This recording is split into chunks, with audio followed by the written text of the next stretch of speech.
Hey guys, it's Victoria and Lydia. And Lydia is 1 month old today, March 6th. She's also 4 weeks. It's the only month where 4 weeks actually does equal a month. And things are going pretty good. Hi. So I'll just start talking about all the basic things that people talk about in their baby updates.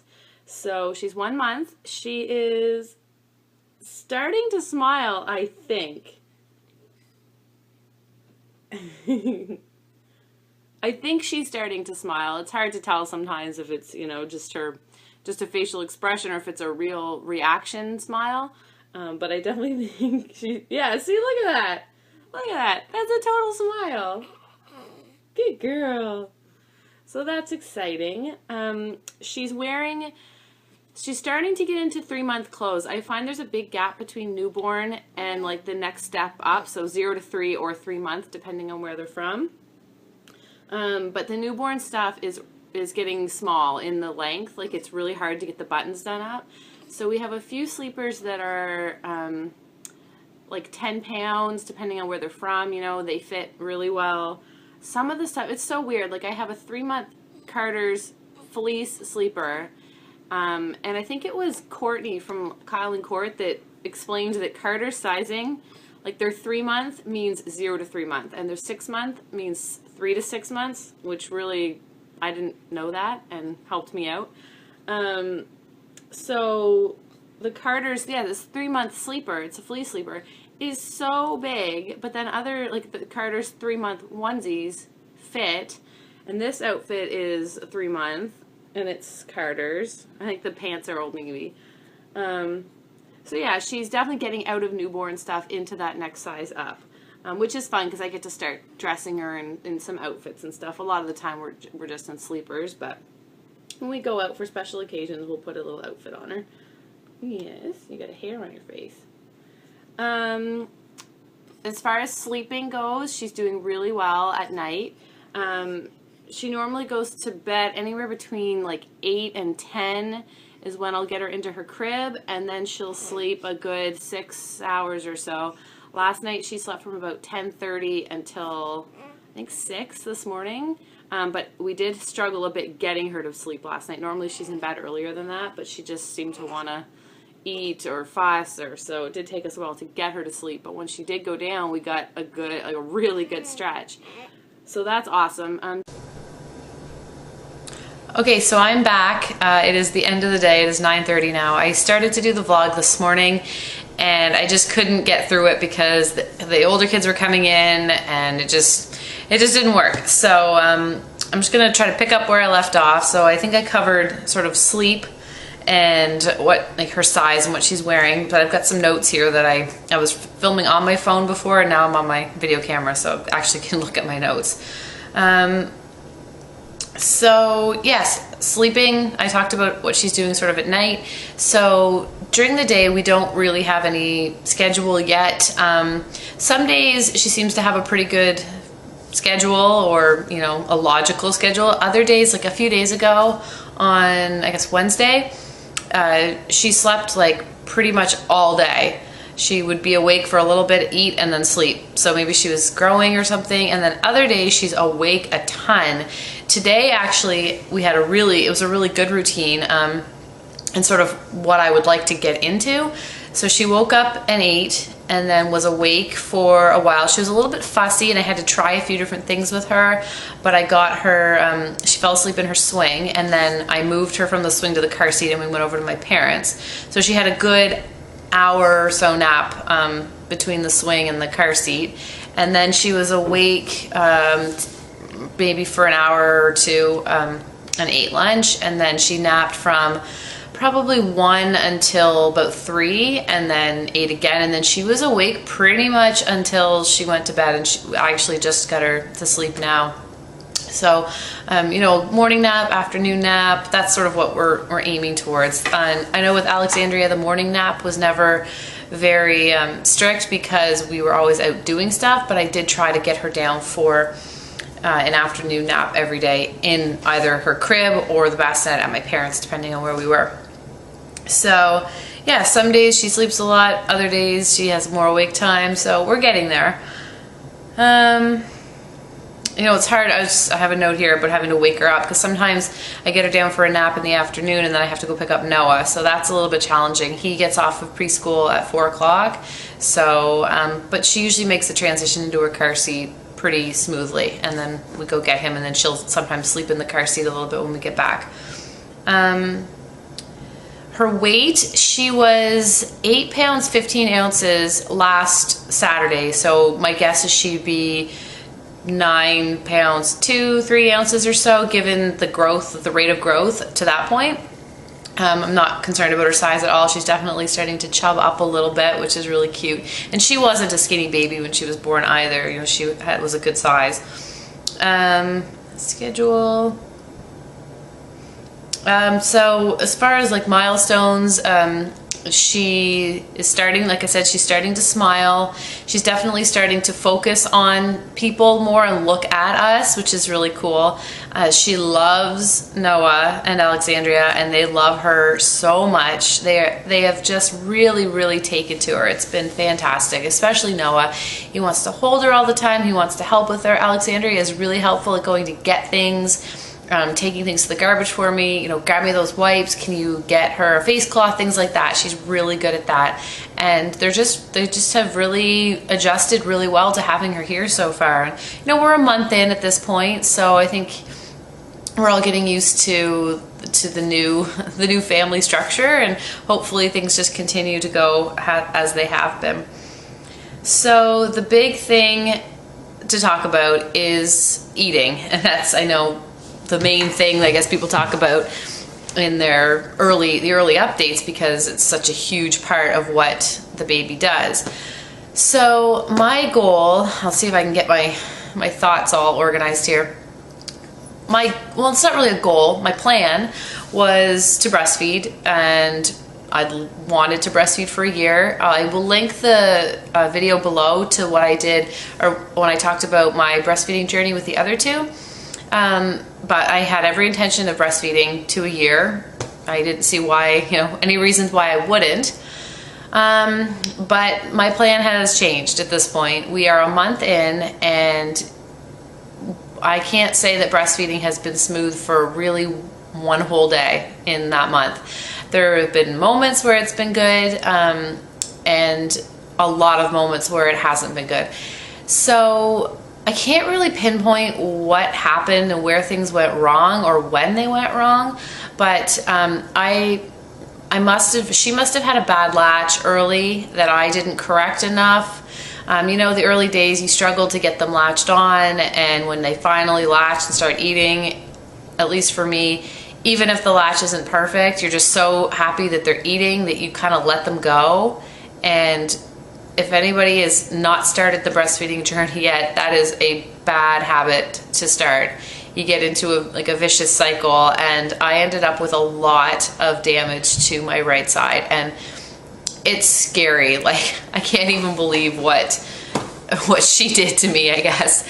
The left side had, you know, some cracks and some issues too, but it healed up no problem. But the right side, I have a chunk literally missing out of my nipple. Sorry if this is TMI for people, but you know, this is what you get in a newborn update. And it just is not healing. It would get better, or I'd have it, you know, not even a day. A couple feeds where it wouldn't be excruciating, and then it would, I don't know, she would latch on in a bad way. And all it took was like 2 sucks in a bad latch for it to open up, and just it was excruciating. I can't even explain how, I'm sure a lot of you know, but how painful it was. And I've been to they have a mother baby clinic here that has lactation consultants. I've talked to the Lush League. I picked up a nipple shield, which she didn't like. I tried pumping. I feel at this point that I've tried everything, and it's just not healing. And I'm not opposed to formula whatsoever in any way. Noah was formula fed part-time from about 6 weeks to 4 months, and then completely formula from 6 months on, or 4 months on. and I had no issues with it, and I don't have any issues with it this time either. But I guess because I breastfed Alexandria for a year, I just thought I should be able to do it again this time. And I'm a competitive person with myself, and I don't like to give up. I like to push through, and I was trying and trying and trying, and I've shed a lot of tears over this, and it took a long time to sort of come to the decision, but we are at this point going to switch to formula. I've been pumping, so she's only had breast milk to this point. The last time I actually nursed her was last night, and she had all bottles of pump milk today, and I will continue to pump for a while because I want to gradually decrease my supply. I'm not just gonna stop cold turkey, because then I'll be super engorged, and that's miserable too. And I don't want to get blocked ducts or anything. So she'll continue to get breast milk for a while, but I am planning to introduce formula probably tomorrow if I can. This is a whole other story. If I can get the kind of formula that I want. I went to 3 stores tonight and left there so flustered and couldn't find what I wanted. And anyway, so I guess when I finally made the decision, it was yesterday. I was coming home from my mom's. I tried to feed her before I left, and she latched on, and I just like cried out in pain. It was so awful. I had to take her off, and I put her on the other side.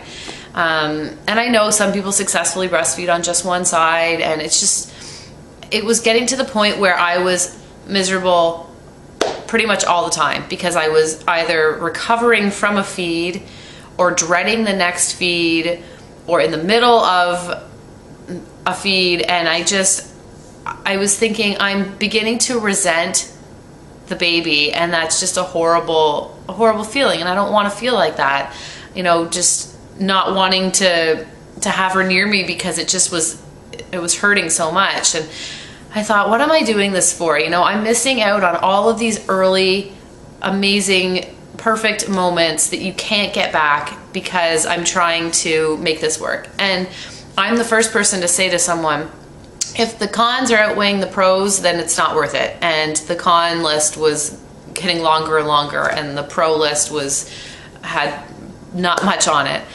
So I was coming home yesterday, I was in tears, and I said, what am I doing? I'm making myself miserable for what reason? So when I thought of it that way, and the fact that I am missing out on all of the joy of having a new little baby because of this, that was what sort of made it clear for me that this is what is the best decision. So I think a lot of times making the decision is the hardest part, and I'm happy with it now, and I'm excited to move on to a new phase where other people can help feed her and give me a little bit of independence. So I'm happy with the decision. And again, I know that if I really, really, really wanted to make it work, that I'm sure we could have, but I didn't want to miss out on another day of enjoying my baby just to breastfeed, because to me it's not worth it. So that's sort of where we are on the feeding. Yeah, it was a long month of breastfeeding, I guess, and it's just so funny because you assume where you breastfed the first one with no problems it was my second one, but the last baby with no problems, that this one will be even smoother. And it's funny because each one has been actually harder. Noah, I had no problems with bleeding or cracks or anything like that. We ended up, that you can look at the video below if you want to know why we switched to formula with him. With Alexandria, we had problems with those things, but we managed to work through them. And this time, like, the damage is just like, it's like a horror show down there. So hopefully things heal up okay and go back to somewhat normal shape, but I don't even really care about that. I just want I want the pain to stop, and I think this will be the best way for us to continue to feed our baby and make everybody happy. And she seems to be doing great with the switch. We haven't switched her to formula yet, but she did fine with the bottles, so that's great. So my quick formula story. So my plan is to switch to the liquid concentrate for now. So I went to Costco because I thought, oh, they must have it. They didn't. If anybody knows if they normally do, let me know, but I didn't see it anywhere. Then I went to Walmart, and they were all out of liquid concentrate in the Walmart brand. They had the other brands, but they're like way more expensive. Then I went to Sobeys, and they don't have their brand in the liquid concentrate, they only have the powder. So I picked up a can of powder because a lot of people I know start with powder from day one. With Noah, I started with powder at 6 weeks because I didn't know any different, but now I know they do recommend that you start with the liquid because it's sterile. So my mom's gonna check at the Walmart near her tomorrow morning, and if not, we might go pick up the powder from Costco. But at that point, I didn't want to go back to another store. I had Alexandria with me, and I knew it was Lydia's fussy time in the evening, so I thought I better get back before before she gets too crazy. Although there was a bottle here for her, but I wanted to be here to help with everything. So anyway, that is, I think, everything I had to talk about. I'll do a postpartum update for me as well.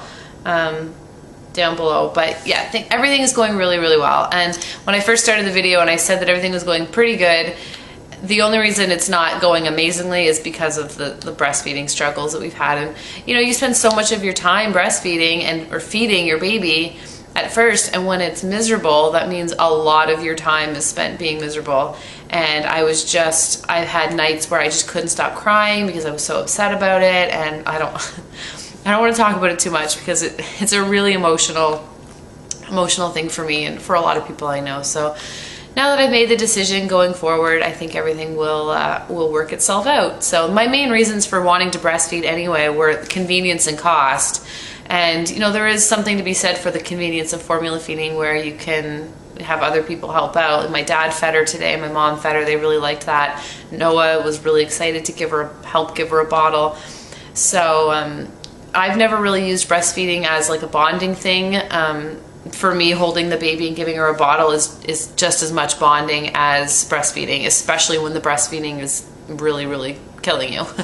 So it's just, yeah, the cost and the convenience, but you know, we'll get over that. So anyway, if you guys have any questions, I'll try to put some pictures in at the end. We're really, really happy with how everything is going with our new little addition. She's just the cutest, most adorable thing ever, and she's in bed. That's why I don't have her with me anymore. So anyway, I'll do a quick postpartum update, and I will talk to you in my next video. Thanks for watching.